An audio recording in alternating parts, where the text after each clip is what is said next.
آپ میں کام کرنے کی لگن، جذبہ اور ہمت ہو، آپ کیا نہیں کر پاتے؟ ایسی ہی ایک کہانی ہے محکمہ ایکسائز میں۔ ایک سال قبل محکمہ ایکسائز کو جوائن کرنے والے بشارت سے محروم ای ٹی او مبشر شہزاد نے وہ کر دکھایا جو گزشتہ کئی سالوں سے نہیں ہوا تھا۔ مبشر شہزاد جو ہیں وہ E T O professional tax ہیں، اور پروفیشنل ٹیکس جو ہے اس کو محکمہ ایکسائز میں اتنی پرائرٹی نہیں دی جاتی چونکہ اس میں اتنا پوٹینشیل نہیں ہے، لیکن اس کے باوجود ریجن اے کے 11 ای ٹی اوز میں سے جو مبشر شہزاد ہیں ان کی جانب سے پہلے 10 ماہ میں ٹاپ کیا گیا ہے، اور جو ان کو ٹارگٹ دیا گیا تھا اس کا 67% جو ہے انہوں نے حاصل کیا۔ اسی حوالے سے ہم آج ان سے بات کریں گے کہ کس طرح انہوں نے یہ چیزیں مکمل کی، کس کوآرڈینیشن کے ساتھ، ٹیم ورک میں کیسا انہوں نے کوآرڈینیٹ کیا کہ لوگ جو ہیں وہ اب پہلے کی نسبت بہتر کام کر رہے ہیں، اور ان سے پوچھتے ہیں کہ یہ اپنی ورکنگ کس طرح کرتے ہیں۔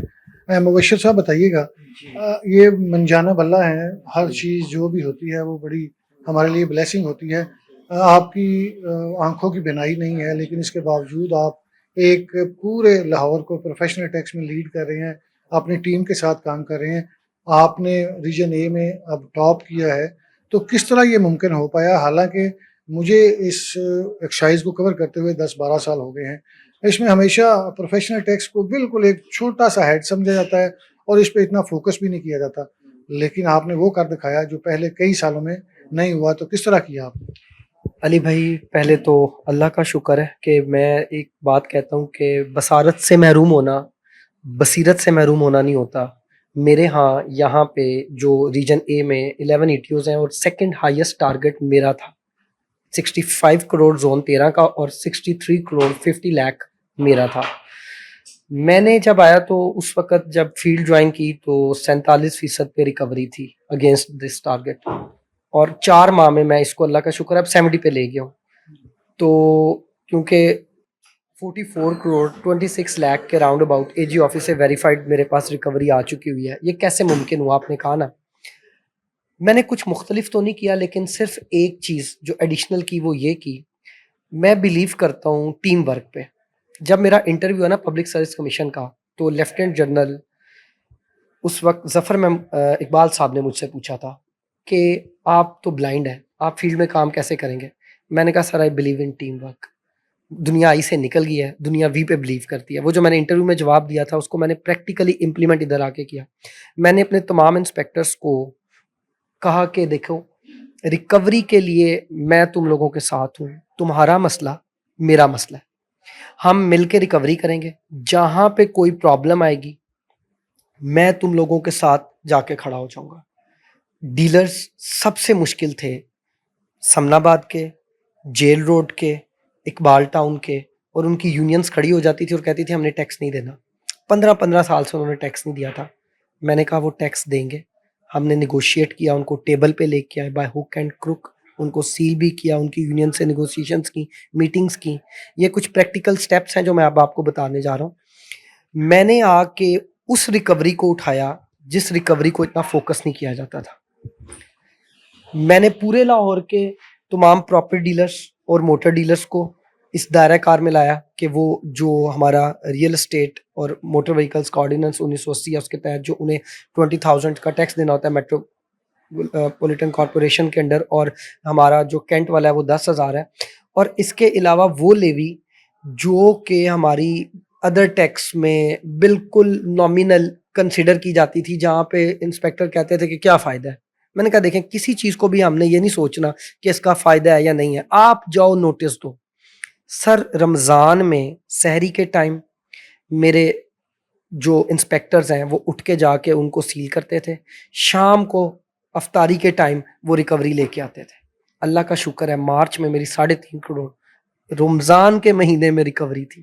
اچھا، یہ تو بڑی اچھی اور خوشائن چیز ہے۔ مجھے یہ بھی بتائیے گا کہ آپ نے بالکل نیولی جوائن کیا ہے، تقریباً سال ہوا ہے، سال میں تو لوگوں کو کام کرنا آتا ہی نہیں، تو یہ کس طرح آپ نے سارا کچھ ایزیوم کر لیا کہ آپ ٹیم ورک کو لے کے آگے چلیں گے؟ حالانکہ ایکسائز کے افسران، انسپیکٹر جو ہیں وہ کئی سالوں سے فیلڈ میں لگے ہوئے ہیں، ان سے کام لینا آپ کو آسان لگا یا مشکلات کا سامنا کرنا پڑا؟ پہلا چیلنج ہی میرا یہ تھا کہ یہاں پہ ہمارے یہاں نا، آپ کو پتہ ہے کہ ٹانگیں کھینچی جاتی ہیں، کہ یار یہ نہ کر جائے وہ نہ کر جائے، یہ نہ کر لوں وہ نہ کر جی مبشر صاحب، بالکل آپ نے اپنی پروفیشنل لائف کے بارے میں بتایا، اب اپنی ذاتی زندگی کے حوالے سے بتائیے، کتنے بہن بھائی ہیں؟ کیا باقی سارے بھی آنکھوں کی بینائی سے محروم ہیں؟ اور مجھے یہ بھی بتائیے گا باقی آپ کے بہن بھائی کرتے کیا ہیں؟ آپ کس طرح گھر میں گزارا ہوتا ہے؟ کیا یہ آپ کو موروثی بیماری ہے یا کسی اور وجہ سے آپ کی یہ آنکھیں جو ہیں وہ ضائع ہوئی ہیں؟ جی علی بھائی، اس طرح ہے کہ ہم ایک موروثی بیماری میں مبتلا ہیں جس کو کہتے ہیں ریٹینائٹس پگمنٹوسا. یہ جب کزن میرجز ہوتے ہیں تو میرے پیرنٹس کا بھی فرسٹ کزن میرج، جس کے بعد ہم 5 بہن بھائی، جس میں میری بڑی بہن ہے جو اسسٹنٹ پروفیسر ہے فاسٹ یونیورسٹی میں ہوں، اور اس کے بعد میرے بھائی ایک گرزن کے اسپیشل انسٹیٹیوٹ میں میوزک تھراپسٹ ہیں، ایک چھوٹے بھائی پیمرا میں ہوتے ہیں، اور سب سے چھوٹی بہن میری لاہور کالج وومن یونیورسٹی میں ہے. اب ہم لوگوں کو بچپن میں اندھراتا اور پھر دن کی نظر ہماری وقت کے ساتھ ساتھ چلی جاتی ہے. میری نظر تقریباً کوئی F S C pre engineering میں آ کے اس قابل نہیں رہی تھی کہ میں کتاب پڑھ سکوں یا میں بورڈ پہ پڑھا ہوا دیکھ سکوں، اور پھر میری تعلیم جو ہے رک گئی. آپ کو مزے کی بات بتاؤں کہ 4 سال تعلیم رکنے کے بعد جب میں نے تعلیم شروع کی ہے تو اللہ کا شکر ہے میں نے ایک ایم اے اسپیشل ایجوکیشن کیا ریگولر، پھر ایم بی اے ایگزیکٹو کیا، M A political science private کیا، M Phil education policy development اور اسپیشل ایجوکیشن، اور اس کے بعد اللہ کا شکر ہے میری پی ایچ ڈی ایجوکیشن کا تھیسس سبمٹ ہو گیا. اب مجھے اس کا وائوا ہونا ہے. مطلب ڈاکٹر بننے جا رہے ہیں جی آپ؟ جی جی جی علی. تو یہ آپ کی بڑی ہمت ہے، اتنا آپ پڑھتے بھی ہیں پھر یہاں پہ آ کے ٹائم بھی دیتے ہیں، یہ کس طرح ممکن کر پاتے ہیں؟ علی بھائی، اس میں کریڈٹ جاتا ہے میری وائف کو. اللہ کا شکر ہے میں میرڈ ہوں، میرا ایک بیٹا ہے، اور اللہ بیٹا کی آنکھیں ٹھیک جی ہیں؟ بالکل ٹھیک ہے، بیٹا میرا بالکل ٹھیک ہے، شکر ہے اللہ کا. اور وائف بھی میری ٹھیک ہے، اور انہوں نے جو ہے جی مجھے بہت سپیس دی. میں سیکریٹریٹ میں جاب کرتا تھا، جب میں نے مقابلے کے امتحان کی تیاری کرنی تھی تو انہوں نے ساری ذمہ داری گھر کی باہر کی سب اٹھائی ہوئی تھی. مجھے صرف دفتر سے جانا ہے، میں صبح اٹھ کے فجر کی نماز کے بعد دفتر جانے تک پڑھتا تھا اور دفتر کے بعد واپس آ کے پڑھتا تھا. اللہ کا شکر ہے مقابلے کا امتحان بھی پاس کیا، یہ تمام ڈگریز بھی کی، اور یہ سوچیں کہ یہ تمام بصارت کے باوجود کی. تو وہ ہیلن کیلر کی ایک سٹیٹمنٹ ہے، کہتی ہے دا سینگ سی لٹل، جو دیکھتے ہیں وہ دیکھتے نہیں. سوری. دیکھیں مبشر بھائی، یہ سارا کچھ ہم آپ کا سن رہے ہیں، مجھے خود اس چیز میں بڑی آپ کی ہمت نظر آ رہی ہے، محنت نظر آ رہی ہے. دنیا میں کوئی بھی کام جو ہے وہ محنت کریں تو وہ پاسبل ہی نہیں کہ وہ آپ ممکن نہ کر پائیں. تو جس طرح کی آپ کی اچیومنٹس ہیں یہ تو لوگوں کے لیے بڑی ایک مشعل راہ ہیں کہ آپ سارے بہن بھائی جو ہیں وہ بصارت سے محروم ہیں، لیکن اس کے باوجود آپ سارے اچھی جابز کر رہے ہیں، آپ کی اچھی فیملی ہے. اللہ تعالیٰ آپ کو مزید ترقی دے، ہم آپ کے لیے بڑی نیک تمنائیں رکھتے ہیں.